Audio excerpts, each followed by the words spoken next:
Hello friends, welcome to Roja classic. இன்றைக்கி நம்ம வீடியோவில் வீட்டில் இருக்கிற கொஞ்சம் காயை வச்சு இன்றைக்கி நம்ம சப்பாத்திக்கு குருமா செய்யலாம். நான் என்னோடய செய்முறையில் உங்களோட நான் ஷேர் பண்ணியிருக்கிறேன். வாங்க வீடியோவில் எப்படின்றத வீடியோவில் போய் பார்க்கலாம். இது செய்யறதுக்கு பார்த்தீங்கன்னா நான் ஒரு 4 பேர் சாப்பிட்ற அளவுக்கு இந்த குருமா செய்ய போகிறேன். இதுக்கு 1 ஸ்பூன் அளவுக்கு பச்சை வேர்க்கடலை சேர்த்துருக்கிறேன். பேனில் பச்சை வேர்க்கடலை சேர்த்துட்டு கொஞ்சம் நேரத்துக்கு வறுத்து விடலாம். நல்ல வேர்க்கடலை வறுபடணும்னு அவசியம் இல்லை. லேசாக அந்த மேல் தோல் சுருங்கி வந்தால் போதும். அந்தளவுக்கு மட்டும் நம்ம வறுத்து விட்டுடலாம். நான் அந்தளவுக்கு மட்டுமே 1 ஸ்பூன் அளவுக்கு வேர்க்கடலையை வறுத்து விட்டுருக்கேன். அடுத்து பார்த்திங்கன்னா அதே போல் கொஞ்சமாக ஒரு 2 ஸ்பூன் அளவுக்கு தேங்காய் துண்டு எடுத்துருக்கிறேன். தேங்காய் துண்டுமே இது கூட சேர்த்து வறுத்து விட்டுடலாம். தேங்காய் துண்டுமே பார்த்திங்கன்னா நல்லா ட்ரை ஆகிற அளவுக்கு வறுக்கணும்னு அவசியம் இல்லை. லேசாக அந்த சூடு பதம் வந்து அந்த மைல்டாக ஒரு வாசனை வரணும். அது வரைக்கும் நம்ம வறுத்து விட்டால் போதும். நான் அந்த பக்குவத்துக்கு வர வரைக்கும் வறுத்து விட்டுட்டு இதை நம்ம வந்து ஒரு பிளேட்டில் தனியாக மாற்றி வச்சிடலாம். நான் இந்த குருமா செய்யறதுக்கு பார்த்தீங்கன்னா வீட்டில் கடைசியாக மீதம் இருக்கிற காய்கறியில் தான் இந்த வெஜ்ஜு குருமா வந்து செஞ்சுருக்கிறேன். இதுக்கு வந்து எடுத்துருக்கிற காய்கறியுமே பார்த்தீங்கன்னா கொஞ்சம் அளவில் தான் நான் வந்து காய்கறி எடுத்துருக்கேன். ஒரு 4 பேர் சாப்பிட்ற அளவுக்கு செய்கிற அந்த குருமாவுக்கு பார்த்தீங்கன்னா இந்த வேர்க்கடலையும் தேங்காயும் நான் இந்த அளவுக்கு வறுத்து எடுத்துருக்கிறேன். இப்போ இதை நல்லா ஆற விட்டுடலாம். இது ஒரு பக்கம் இருக்கட்டும். இப்போ அதே பேன்லேயே பார்த்தீங்கன்னா கொஞ்சமாக எண்ணெய் சேர்த்துடலாம். எண்ணெய் பார்த்தீங்கன்னா ஒரு 2 ஸ்பூன் அளவுக்கு எண்ணெய் சேர்த்துக்கலாம். எண்ணெய் சேர்த்துட்டு ஒரு 1/4 ஸ்பூன் அளவுக்கு கடுகு உளுத்தம்பருப்பு சேர்ந்தாப்பில் ஒரு 1/4 ஸ்பூன் அளவுக்கு சேர்த்துடலாம். அதே போல் ஒரு 1/4 ஸ்பூன் அளவுக்கு சோம்பு சேர்த்துக்கலாம். 1/4 ஸ்பூனுக்கும் கம்மியாக சீரகம் சேர்த்துடலாம். இது எல்லாமே பார்த்திங்கன்னா ஸ்லோவாக வறுபடணும். கடுகும் பார்த்திங்கன்னா நல்லா வெடித்து வரணும். அது வரைக்கும் கொஞ்சம் நேரம் வெயிட் பண்ணிவிட்டு ஒரு இனுக்கு கருவேப்பிலை சேர்த்துடலாம்.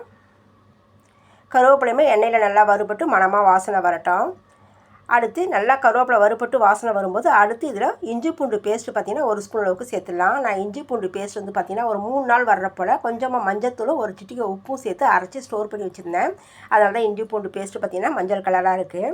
இதை எண்ணெயில் நல்லா வறுத்து விட்டுடலாம். நான் பொதுவாக பார்த்திங்கன்னா ஒரு 4 நாள் 5 நாள் வர்றப்போல் இஞ்சி பூண்டு பேஸ்ட் வந்து அரைச்சி ஸ்டோர் பண்ணி வைப்பேன். நான் இன்றைக்கி 3 நாள் வர்றப்போல் அளவுக்கு தான் வந்து அரைச்சி வச்சுருந்தேன். அதுலேருந்து தான் கொஞ்சம் இஞ்சி பூண்டு பேஸ்ட் இதில் சேர்க்குறேன். சேர்த்து இது நல்லா எண்ணெயில் வதங்கி வரட்டும். அடுத்து நம்ம கட் பண்ணி எடுத்து வச்சுருக்கிற காய்கறியெல்லாம் இதில் வந்து நம்ம சேர்த்துடலாம். இதில் நான் எடுத்துக்கிற காயின்னு பார்த்தீங்கன்னா ஒரு 4 போல் பீன்ஸ் எடுத்துருக்கிறேன். அதே போல் ஒரே ஒரு கேரட்டு, ஒரே ஒரு உருளைக்கிழங்கு, ஒரு தக்காளி பார்த்திங்கன்னா கொஞ்சம் பெரிய சைஸ் தக்காளியாக ஒன்று எடுத்திருக்கேன். முருங்கைக்காய் பார்த்திங்கன்னா ஒரு முருங்கைக்காய் எடுத்திருக்கேன். அதாவது வீட்டில் கடைசியாக இருந்த காயெல்லாம் சேர்த்து தான் இன்றைக்கி நான் சப்பாத்திக்கு சைட் டிஷ்ஷாக இந்த குருமா வந்து செஞ்சுருக்கிறேன்.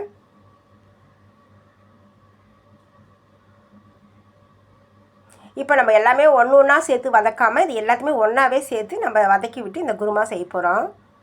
வெங்காயமும் பார்த்திங்கன்னா நான் ஒன்று தான் எடுத்து பொடியை நறுக்கி வச்சுருந்தேன். இப்போ எல்லாமே சேர்த்துட்டு இது சீக்கிரமாக வதங்கணுன்றதுக்காக கொஞ்சமாக ஒரு 1/4 ஸ்பூன் அளவுக்கும் கொஞ்சம் கம்மியாகவே கொஞ்சமாக இதில் உப்பு சேர்த்துடலாம்.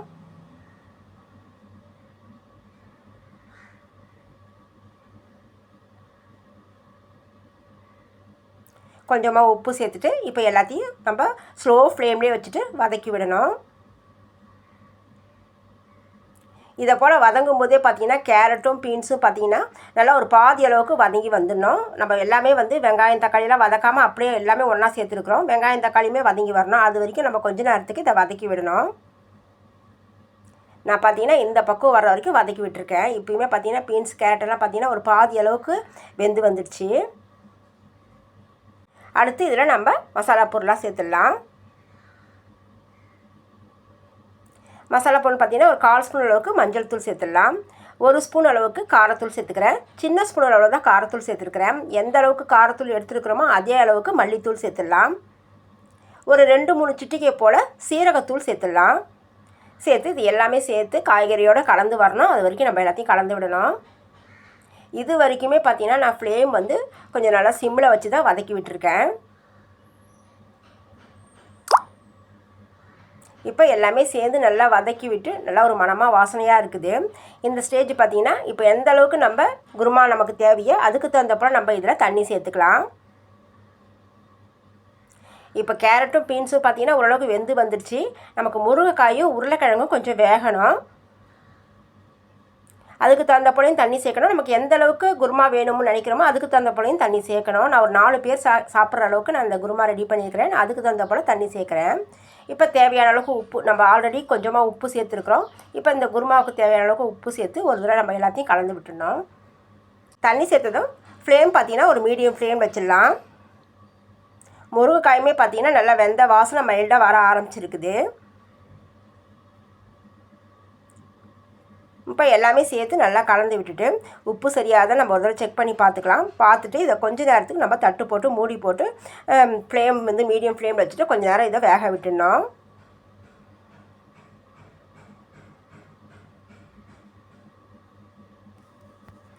முருங்கைக்காயும் உருளைக்கிழங்கு இன்னும் கொஞ்சம் வெந்து வரணும். கேரட்டு பீன்ஸு இது சீக்கிரமாகவே வெந்து வந்துடும். அடுத்து இந்த வேர்க்கடலை கூடையும் தேங்காய் கூடையும் நான் ஒரு 1/4 ஸ்பூன் அளவுக்கு மட்டும் சோம்பு சேர்த்துக்கிறேன். சோம்பு சேர்த்துட்டு இதை நம்ம மிக்ஸி ஜாரில் மாற்றிடலாம். ஜாரில் ஆல்ரெடி இஞ்சி பூண்டு பேஸ்ட் அரைச்ச ஜார்லேயும் நான் இதை அரைக்க போகிறேன். அதிலே இதெல்லாம் மாற்றிடுறேன். மாற்றிட்டு இதில் ஒரு 4 தழை போல் கருவேப்பிலை சேர்த்துடலாம். சேர்த்துட்டு இதில் கொஞ்சமாக தண்ணி சேர்த்து இதை நல்லா அரைச்சி எடுத்து வந்துடலாம்.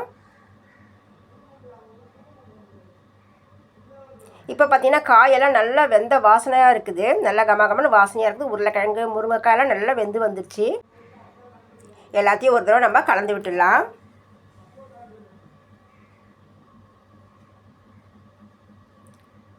முருங்கைக்காய் வெந்துருக்குதானே ஒரு தடவை நம்ம செக் பண்ணி பார்த்துடலாம். உருளைக்கிழங்கு ஆல்ரெடி வெந்து வந்துருச்சு. அடுத்து நம்ம அரைச்சி வச்சுருக்கிற வேர்க்கடலை தேங்காய் விழுதை இது உள்ள நம்ம இப்போ சேர்த்துடணும்.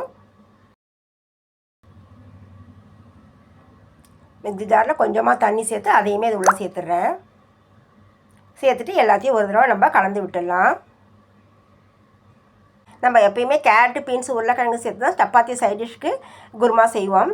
ஒரு தடவை நீங்கள் முருங்கைக்காயும் சேர்த்து செஞ்சு பாருங்கள். அதனுடைய ஃப்ளேவர் வந்து ரொம்பவே நல்லாயிருக்கும்.